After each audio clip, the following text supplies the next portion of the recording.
Assalamualaikum teman-teman semua. Selamat datang di channel DC Wahyu Limit. Hari ini saya akan mengisahkan sebuah kisah nyata. Namun sebelumnya, saya sarankan untuk menuliskan salawat di kolom komentar agar kelak salawat ini bisa menjadi saksi untuk mendapatkan syafaat di akhirat. Sherly, gadis 23 tahun asal Magelang, bekerja di sebuah kafe kecil di pinggiran kota Semarang. Hidupnya sederhana, penuh perjuangan. Sejak ayahnya meninggal 3 tahun lalu, Sherly menjadi tulang punggung keluarga. Ibunya sakit-sakitan, dan adiknya masih duduk di bangku SMP. Setiap hari, Sherly melayani pelanggan sambil menahan lelah. Tapi senyumnya tak pernah hilang. Ia selalu berusaha terlihat kuat, meski hatinya sering dihimpit rasa putus asa. Suatu hari, seorang laki-laki tampan, berpenampilan rapi, datang ke kafe. Namanya Rehan.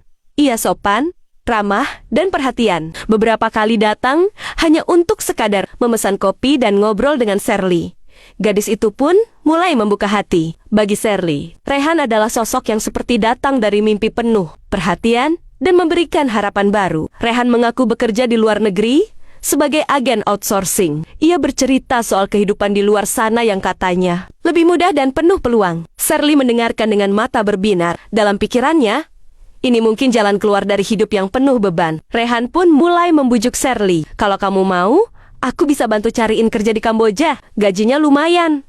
Bisa buat bantu keluarga. Kamu cantik dan pintar, pasti cepat berhasil di sana. Awalnya Sherly ragu, tapi perhatian dan bujuk rayu Rehan perlahan meluluhkan logikanya. Ia tak sadar bahwa senyuman Rehan menyimpan niat gelap, dan langkah kecil Sherly menuju mimpi itu adalah pintu ke sebuah neraka tersembunyi. Beberapa minggu setelah pertemuan pertama, hubungan Sherly dan Rehan makin dekat. Rehan sering mengantar makanan ke kafe saat Sherly lembur, kadang menjemputnya sepulang kerja. Ia memberi perhatian yang belum pernah Sherly dapatkan dari siapapun. Kerja di sini capek terus, Der. Kamu pantas dapat hidup yang lebih enak, ucap Rehan sambil menggenggam tangan Sherly di atas meja. Sherly tersenyum malu. Kata-kata Rehan seperti angin sejuk di tengah panasnya hidup. Lalu, datanglah tawaran itu. Rehan menunjukkan brosur kerja di Kamboja katanya, sebagai staf hotel dengan gaji setara 15 juta rupiah per bulan. Ia bahkan memperlihatkan foto seorang teman yang katanya sudah lebih dulu bekerja di sana dan hidup mewah. Paspor bisa aku bantu urus. Kamu gak usah mikir apa-apa,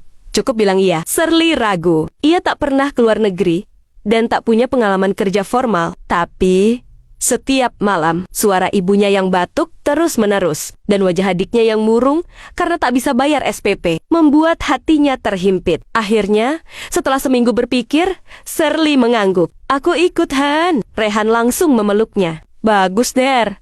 Kamu gak bakal nyesel. Ini awal dari hidup baru. Beberapa hari kemudian, Sherly pamit pada ibunya dengan alasan kerja di luar kota. Ia tak tega menceritakan kebenaran. Rehan mengatur semua tiket, penginapan sementara di Jakarta, hingga keberangkatan menuju Kamboja. Di bandara, Sherly masih menggenggam tiket dengan tangan gemetar. Tapi ia menenangkan diri. Ini demi keluarga, bisiknya dalam hati. Yang tidak ia tahu, pintu pesawat itu bukan membawa ke masa depan cerah, tapi ke tempat di mana tubuhnya akan dihancurkan perlahan. Setelah menempuh perjalanan lebih dari 5 jam, Sherly akhirnya menginjakan kaki di Bandara Internasional Phnom Penh.